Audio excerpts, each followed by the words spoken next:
কোচবিহার থেকে হাঁটতে হাঁটতে হাঁটতে হাঁটতে আপনাদের পূর্ব মেদিনীপুর হয়ে আরো বিভিন্ন জেলা হয়ে 22 তারিখ কলকাতায় গিয়ে পৌঁছাবে। সামনে কি কোনো নির্বাচন আছে? সামনে কি কোনো ভোট আছে? ভোট তো নেই। আমরা পথ হাঁটছি। আর কয়েকদিন আগে মমতা বন্দ্যোপাধ্যায়ের পুত্র সম ভাইপো পথ হেঁটেছেন। আমরা পথ হাঁটছি কালো আকাশের সামিয়ানা মাথায় নিয়ে, আর উনি পথ হেঁটেছেন কোটি টাকার তাবু সঙ্গে নিয়ে। আমরা পথ হাঁটছি রাজ্যের পুলিশ যে যে জায়গায় পাচ্ছে অসহযোগিতা করছে, আর উনি পথ হেঁটেছেন, যারা ওনার সাথে পথ হেঁটেছে রাজ্যের পুলিশ যদি তাইতো একদিনে ওখান থেকে অন্তত 25টা চোর গ্রেফতার করত, করেনি। চোরদের সেফ প্যাসেজ দিয়েছে। কেন পথ হাঁটছি আমরা? কেন আর এইসব করার পরে ব্রিগেড সমাবেশ করব? মৌলিক প্রশ্ন সেইটা। আমরা মনে করছি যে পশ্চিম বাংলার মাটিতে আজকে যেগুলো মানুষের দাবি, যেগুলো আমার আপনার দাবি, সেই দাবিগুলো ধীরে ধীরে সরে যাচ্ছে। তৃণমূল আর বিজেপির কাজিয়া, কে কখন তৃণমূল কে কখন বিজেপি কেউ বলতে পারে না। শুভেন্দু অধিকারী এখানকার বিজেপির নেতা, রাজ্যের বিজেপির মুখ শুভেন্দু অধিকারী।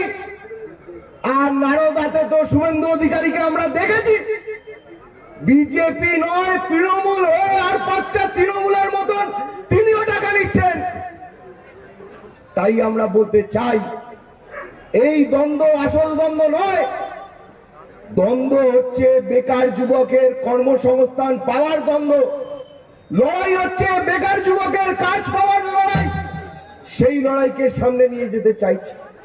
আসল লড়াই কমরেড মীনাক্ষী মুখার্জি বলছেন বিভিন্ন জায়গায় যে এই অকাল বৃষ্টিতে সারা পশ্চিম বাংলা জুড়ে আমাদের চাষি ভাই বোনেদের যা ক্ষতি হলো, সেই ক্ষতিপূরণ পাবো কি পাবো না, কে পাইয়ে দেবে সেই লড়াই।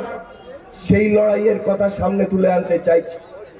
আমরা সেই ছাত্রদের কথা তুলে আনতে চাইছি যারা পড়াশুনো করে তারা চাকরি পাচ্ছে না। আমরা সেই ছাত্রদের কথা তুলে আনতে চাইছি যারা চাকরি পাবে না বলে সৃজন বসে আছে। নতুন করে ভারতবর্ষে, নতুন করে পশ্চিম বাংলায় ড্রপ আউটের রেট বেড়ে যাচ্ছে। কেন মানুষ পড়তে চাইছে না? অপ্রবাসী ছেলে মেয়েরা কেন পড়তে চাইছে না? কারণ তারা মনে করছে যে আর পড়ে আমার কর্মসংস্থান হবে না, বরঞ্চ তাড়াতাড়ি পড়াশুনো থামিয়ে দিয়ে যদি দুটো কাজে ঢুকে যেতে পারি, পরিবারের দুটো অন্ন জোগাতে পারবো। এগুলো আজকের দাবি, এগুলো আজকের দাবি হওয়া উচিত রাজনীতির। আর আমরা যারা ডিওয়াইএফআই করি, আমরা যারা সাদা ঝান্ডাটাকে শক্ত করে ধরি, আমরা মনে করি রাজনীতিতে এই দাবিগুলোকে সামনে নিয়ে আসা উচিত। আর যখন আমরা এই কাজ করছি, একদিকে দেশের সরকার বলছে যে আর কদিন দাঁড়িয়ে যাও, ভারতবর্ষে রাম মন্দির আমরা উদ্বোধন করব। রাম মন্দির উদ্বোধন হবে বড় কথা। সারা নির্বাচনটা লোকসভার নির্বাচন বিজেপির পরিকল্পনা রাম মন্দিরকে দিয়ে করবে। আমি বিনয়ের সঙ্গে বলতে চাই যে সারা ভারতবর্ষে একটা মানুষ দেখান যাকে ভগবান রাম নিয়োগপত্রটা দিয়েছে। ভগবান রাম কাউকে নিয়োগপত্র দিতে পারেন না, কাউকে চাকরি দিতে পারেন না, চাকরির খবর দিতে পারেন না। তিনি ভগবান, তাকে শ্রদ্ধা করতে হবে। কিন্তু আসল দাবি, নিয়োগের দাবি, লড়াইয়ের দাবি, সেই দাবি আমরা করছি। সেই দাবি নিয়ে আমরা লড়াই করতে চাইছি এবং সেই লড়াইয়ের বার্তা নিয়েই আগামী 7ই জানুয়ারি আমরা ব্রিগেডে মিলিত হব।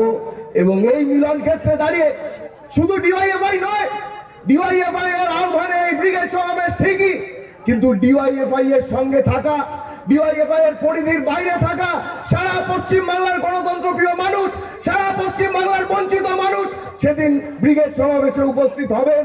আপনারা যারা আজকের এই সভায় উপস্থিত হলেন তাদেরকেও সেই সমাবেশে যাওয়ার আহ্বান জানিয়ে আমি আমার সংক্ষিপ্ত কথা শেষ করলাম। ইনকিলাব জিন্দাবাদ, ডিওয়াইএফআই জিন্দাবাদ।